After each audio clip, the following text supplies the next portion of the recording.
Today's scripture is John chapter 19, verses 38 through 42 from the Inclusive Bible Translation.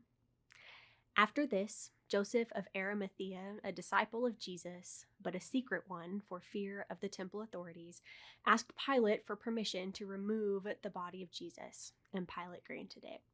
So Joseph came and took it away. Nicodemus came as well, the same one who had first come to Jesus by night, and he brought about 100 pounds of spices, a mixture of myrrh and aloes. They took the body of Jesus and wrapped it with the spices in linen clothes, according to the Jewish burial custom. There was a garden in the place where Jesus had been crucified, and in the garden was a new tomb where no one had ever been buried. Since it was the day before the Sabbath and the tomb was nearby, they buried Jesus there. The limp, lifeless, crucified body of Jesus is not an image that sits well with any Christian that I know. We do not like to sit with the heartache. Apparently, neither did the closest followers of Jesus, because when it came time to remove his body from the cross, they were nowhere to be found.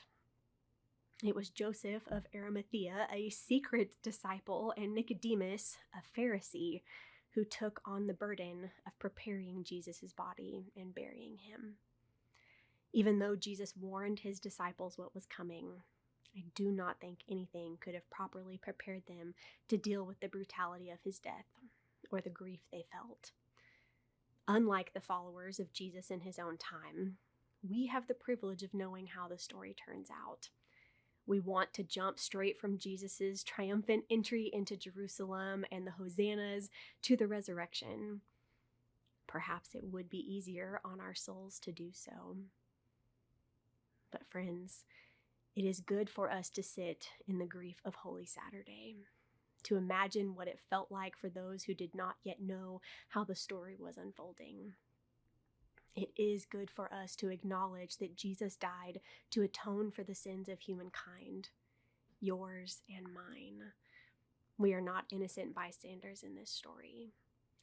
As Joseph and Nicodemus prepare to exit the tomb, I wonder if they paused for a moment, peering back over their shoulders, hoping one last time that it was all a dream, hoping to hear the voice of Jesus call to them from under the linen. I wonder if they felt suffocated by the silence.